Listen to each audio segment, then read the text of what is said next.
I had just done a training in Switzerland and I was on my way back to Estonia through Frankfurt. And on that flight, I was reading a book in which the author talked about how difficulties and challenges are often blessings in disguise. Because of a huge flight delay, I missed my connecting flight in Frankfurt by 1 minute. That 1 minute delay caused a 24-hour delay in me getting to Estonia. And I was so upset because there were so many things needed my attention once I arrived home.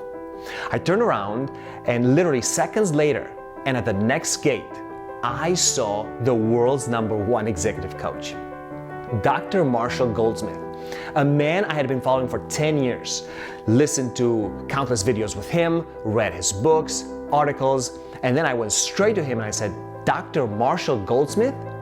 This is crazy. Seconds ago, I missed my flight, and because of that, I'm meeting you now. Of the people I've never met, you have had the most profound impact on my professional development. And my wife and I often ask each other this question: if you could spend a day with anybody in the world, who would that person be?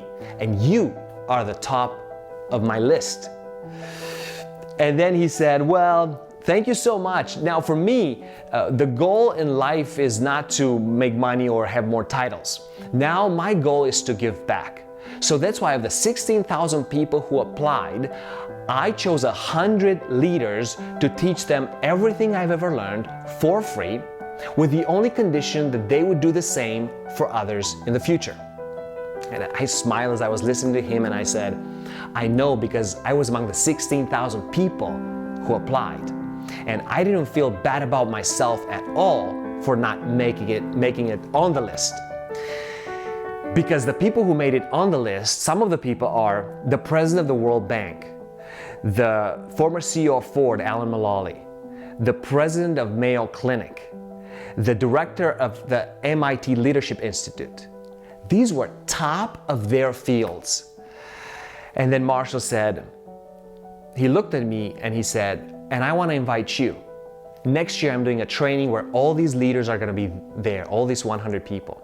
It doesn't cost you anything. Just get there. And my jaw dropped. I just couldn't believe it. I said, thank you so much. This is an unbelievable opportunity. I will be there. And then he said, well, you have just met the selection committee and you were approved. This whole encounter with Marshall taught me 5 valuable lessons. Number 1, difficulties and challenges are indeed often blessings in disguise. It doesn't always happen that you see it seconds later. But when you look back, you're able to see how the difficulties and challenges contributed to a greater good. Lesson number 2, when you see an opportunity, seize it. When I saw Marshall, there was not a shred of doubt in my mind that I was going to talk to him. I went towards him like a bullet. And then I talked to people in Estonia and asked them, if you were in my shoes, what would you have done? And more than half of them said, I wouldn't do anything because I don't want to bother them. Maybe they're busy. Don't let amazing opportunities pass you up without taking hold of them. Lesson number 3, follow people who add value to your life. Marshall had added so much value to my life before I have even met him. And we live in the social media world and we all follow people that we like. And the question we should ask ourselves is, how much value do these people add to my life? Lesson number 4, when preparation meets opportunity, amazing things can happen. I had been preparing for this meeting with Marshall for 10 years, not knowing that it would actually happen. But when it happened, I was ready.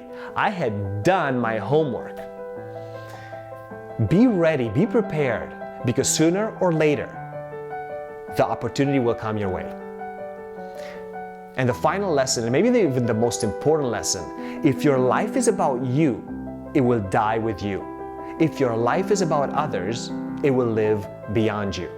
Marshall knows this very well, that in order for his legacy to carry on is by him giving everything he's learned to others. His Pay It Forward initiative is so inspiring. And the question is, will your legacy die with you, or will it outlive you?